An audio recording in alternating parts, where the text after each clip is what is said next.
આજે હું વિસાવદરની જનતાને નતમસ્તક વંદન કરું છું. વિસાવદરની જનતાને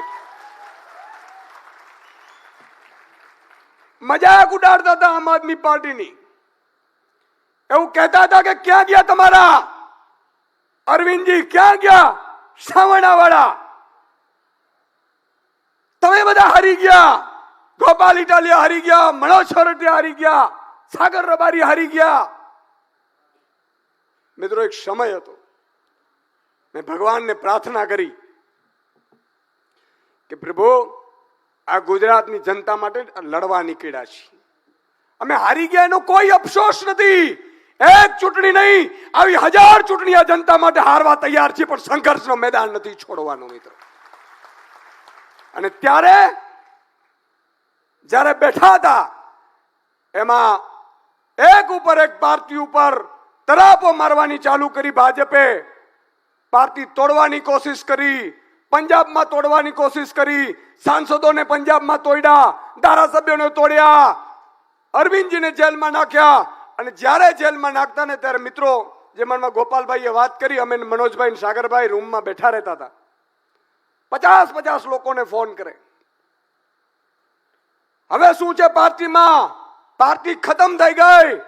પણ મિત્રો, મને આ ગુજરાતની જનતા, આ ખેડૂતો, બેરોજગાર યુવાનો, વંચિતો, શોષિતો, દલિતો અને આદિવાસીઓ ઉપર એટલો વિશ્વાસ હતો કે આ જનતા એકવાર મોકો ચૂકે, બીજી વાર જરૂર મોકો આપશે. અને મિત્રો, એ સમય એવો હતો કપરો કાળ. અને ત્યારે હું આ લોકોને બધાને કીધું હતું કે મને કોઈ શોખ નથી, મને કોઈ અભિમાન નથી, પણ એટલું ચોક્કસ કહી શકું છું મિત્રો કે જ્યાં સુધી જંગલમાં ટાઈગર બેઠો હોય ને, એ જંગલ ઉપર નજર કરવાની કોઈની તાકાત નથી. કેટલાય મિત્રો બિચારાની કેરિયર ખતમ કરી દીધી ભાજપ વાળાએ. કોંગ્રેસને રૂપિયા આપ્યા કે આવો, હવે આમ આદમી ખતમ થઈ ગઈ. માનનીય અરવિંદજી સાથે અમે મીટિંગ કરતા, अरविंद जी कहता था कि कोई चिंता करने की जरूरत नहीं है सुदान, इतने प्रेशर में क्यों रहते हो, टेंशन क्यों रहते हो। मैं वादा करता हूं कि दिल्ली के चुनाव के बाद मेरी पहली नजर गुजरात पे होगी। मुझे गुजरात की सत्ता नहीं चाहिए, लेकिन जिस तरह से गुजरात की जनता को भाजपा ने परेशान किया है, भाजपा के भ्रष्टाचार ने जिस तरह से गुलाम बनाया है, उस गुलामी को हम तब तक तोड़ेंगे नहीं, तब तक गुजरात को, जनता को और भाजपा को छोड़ेंगे नहीं। ये प्रेम है।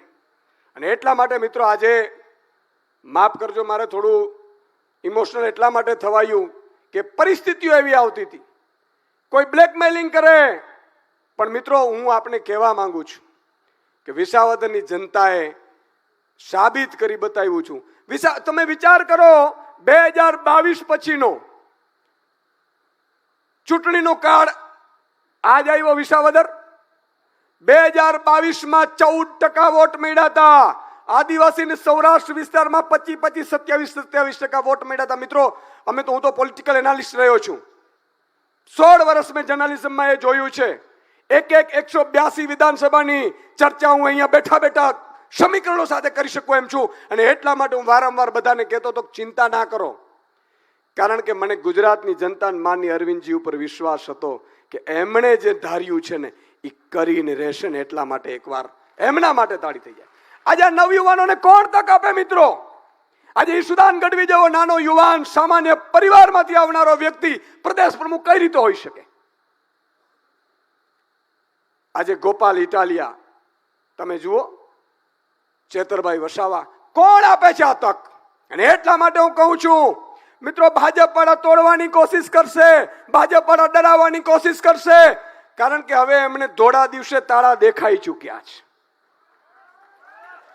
પણ એમને હું કહેવા માંગુ છું કે टाइगर तब तक हारा नहीं जब तक मरा नहीं।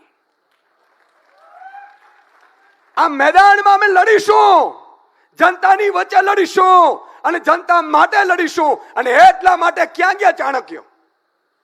કહેતા હતા ને, ચાણક્યની ટોકરીઓ વાગી ક્યાં?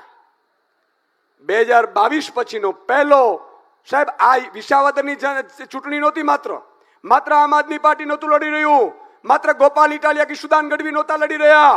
આ ચૂંટણી અસત્ય વિરુદ્ધ સત્યનું યુદ્ધ હતું. આ ચૂંટણી કૌરવો વિરુદ્ધ પાંડવોનું હતું. આ ચૂંટણી સત્યની જીત થઈ છે. અને લાખો, તમે જુઓ, ચૂંટણીમાં એક દિવસ ચૂંટાઈ જાય ને સાંજે ઢોલ નગારા વાગી જાય, પછી બીજા દિવસે ઉજવણી ન થાય.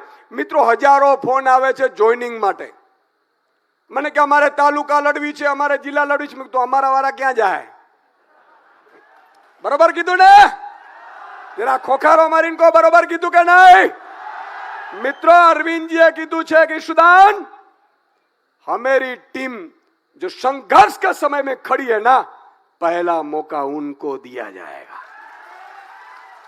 અને એટલા માટે મિત્રો આજે ગજગજ છાતી ફૂલે છે. પણ એક વિનંતી હું ગુજરાતની જનતાને કરવા માંગુ છું. માન્ય અરવિંદજીને સાંભળવા છે આપણે. અને હજી યુદ્ધ જીત્યા છીએ એ એક પાયદળ સમજી લો. જો જીત્યા છીએ, યુદ્ધ તો હવે શરૂ થશે. ભાજપ વાળા હવે ડાકા નાખશે, હવે રઘવાયાસ હશે, હવે એ લોકો ભાન ભૂલી જશે. એ લોકો એમ કહેતા હતા ને કે ખીલી મગાણી. શું કહેતા હતા? શું કહેતા હતા? હજી તો 1 કિલો વાગ્યો જ. હજી આવા 150 ખીલા મારવાના છે મિત્રો 2027માં. અને કહું છું ચાણક્યોની ટીમોને, કહું છું કૌરવોની સેનાને, કહું છું કંસની ઓલાદોને કે તમારામાં તાકાત હોય તો અરવિંદ કેજરીવાલજીના સૈનિકોને હરાવીને બતાડી દો. તમે આ સંઘર્ષની લડાઈ છે.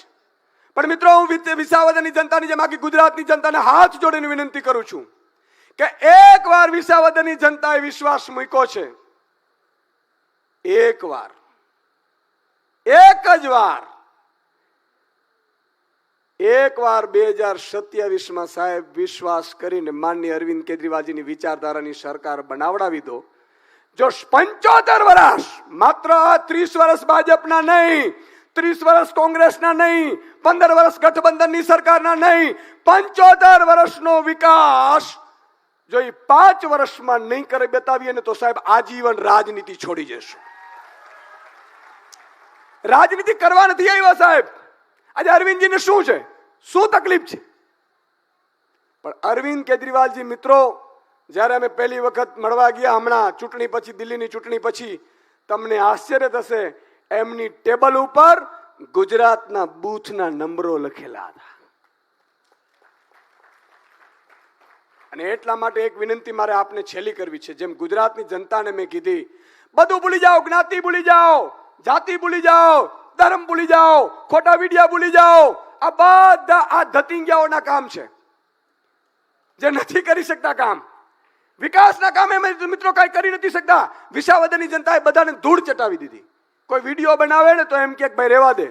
2 લાખ 5 લાખ રૂપિયા આપે ને તો વિસાવદરની જનતા પોતે વિડીયો બનાવીને આપે કે આ 2 લાખ રૂપિયા અહીંયા વેચે છે. દારૂની ગાડીઓ આવે એટલે કે વિસાવદરની જનતા ફોન કરે કે અહીંયા દારૂની ગાડીઓ આવે છે. મિત્રો, બધું તંત્ર એની સાથે હતું. ચાણક્ય હતું, દિલ્હીથી કટક ઉતર્યું હતું. જો તમે એમ જાણે આ તીડની જેમ વચ્ચે તીડ આવ્યા હતા, તીડની જેમ કટક ઉતર્યું હતું. પણ મિત્રો, એની સામે જે યુદ્ધ લડતા હતા ને, એ આમ આદમી પાર્ટીના અરવિંદજીના સૈનિકો લડતા હતા સાહેબ. એ સત્તા માટે નહોતા લડતા, એ હોદ્દા માટે નહોતા લડતા, એ પદ માટે નહોતા લડતા, એ સ્ટેજ માટે નહોતા લડતા, એ સ્પીચ માટે નહોતા લડતા. એ લડતા તો ગુજરાતની જનતાની ઉમ્મીદ માટે લડતા હતા. અને એ બધા તમે છો. એટલા માટે તમને મારી વિનંતી કરું છું કે કોઈનું નામ લેવાય, કોઈનું ન લેવાય, કોઈને મુકાય, આપણી નામ લેવાથી સંઘર્ષ નથી. આ સંઘર્ષ મિત્રો ગુજરાતની જનતાએ આપણા પર વિશ્વાસ મૂક્યો છે. જેમ માખીને કાઢે ને એમ કોંગ્રેસને કાઢીને મૂકી દીધી. મને मीडिया वाले पूछू तो सर, जब कांग्रेस के उम्मीदवार खड़ा करने की कोशिश की तो मीडिया वालों ने कहा कि यार ऐसे कैसे हुआ. मैं कहा कांग्रेस खुद एनो पतन नोतरी रही है. साचું કે નહીં? એટલે જોરથી ખોખારો ખાવાથી જમવાનું બાકી લાગે છે. એમ કોંગ્રેસ પોતાનું પતન નોતરી રહી છે. અને મિત્રો, તમે કલ્પના કરો કે એક બાજુ મરસિયા ગવાતા હોય અને એક બાજુ નાના નાના યુવાનો, શ્રમિકોના દીકરા, મજૂરોના દીકરા, દલિતોના દીકરા, ખેડૂતોના દીકરા વિસાવદરની ઉજવણી કરતા હતા. આ તમારી તાકાત છે સાહેબ. તમે નાના સુના નથી. તમારી તાકાતને ઓળખો અને એવી રીતે યુદ્ધના મેદાનમાં ઉતરો. મિત્રો કે આ તાલુકા પંચાયત હું નહીં તો આ લડશે, પણ એને જીતાડીને રહીશ. જિલ્લા પંચાયત જીતાડીને રહીશ. અને એટલા માટે માનનીય અરવિંદજી આજે નક્કી કર્યું છે, આજથી આપણે સદસ્યતા અભિયાન લોન્ચ કરવાના છીએ. કરવું છે કે નથી કરવું? તૈયાર છો કે નથી? જાવું પડશે ઘરે ઘરે. આ એટલા માટે મિત્રો કે તમે નહીં તો તમારો ભાઈ કે બેન આ રાજનીતિમાં, અરવિંદજીના રાજનીતિમાં, કારણ કે આપણે મોકો ત્યારે જ મળશે જ્યારે આવા શુદ્ધ લોકો રાજનીતિમાં હશે. અમારી પાસે કાંઈ નથી હો, હાવ ફકડ ગીરધારી. ગોપાલભાઈ ને પૂછ્યું ભાઈ હું કરશું? તાકી સુદાનભાઈ અમે લડું તો કરું, પણ ફોર્મ ડિપોઝિટ ના મેં કરી લેવું. અને હા મેં બાજુ કરોડો રૂપિયા ઉડતા હતા સાહેબ. આ તાકાત જનતા તમારી રાહ જોઈને બેઠી છે. એટલે આજે સદસ્યતા અભિયાન લોન્ચ કરીશું. અને સાથે સાથે મિત્રો એવી ખંતથી પડજો કે એક પણ જગ્યાએ જરાસી પણ ભૂલ ન કરતા. ભાજપ વાળા હવે ત્રાટકશે.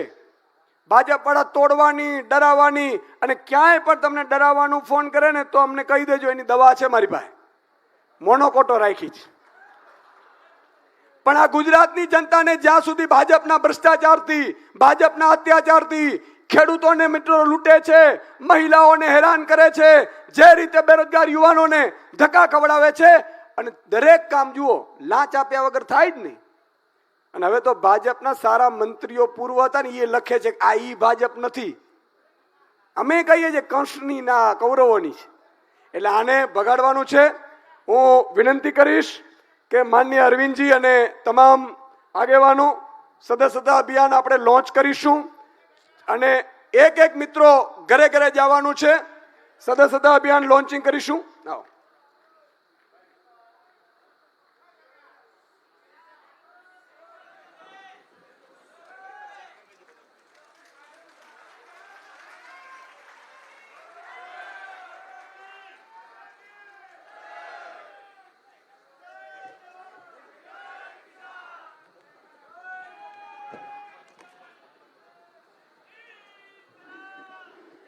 મિત્રો હવે એક જ વસ્તુ ધ્યાન રાખવાની છે. 2-5 લોકો નારાજ હોય, નિરાશ હોય તો એને પણ આપણે સંભાળવાના છે. ગુજરાતની જનતા માટે લડવા નીકળ્યા છીએ. ગુજરાતની જનતા તૈયાર બેઠી છે.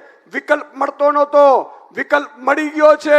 અને આનાથી નવયુવાનોથી મોટો વિકલ્પ ન મળે. અને તમે જુઓ 40-42 ની આસપાસ છીએ, બરોબર કે નહીં? અને ભાજપની ટોળીમાં બેઠા હોઈએ તો સામે સ્ટેજ ઉપર કાં બુટલેગર બેઠા હોય, હે ને, કાં ભ્રષ્ટાચારી બેઠા હોય, અને સામે જુઓ ને તો 75-80 વર્ષના હોય. આપણે વડીલ છે, વાંધો નથી, પણ પછી એમ કે મોકો અલા ભાઈ દીકરાને આપો ને. વૈષ્ણવજન તો તેને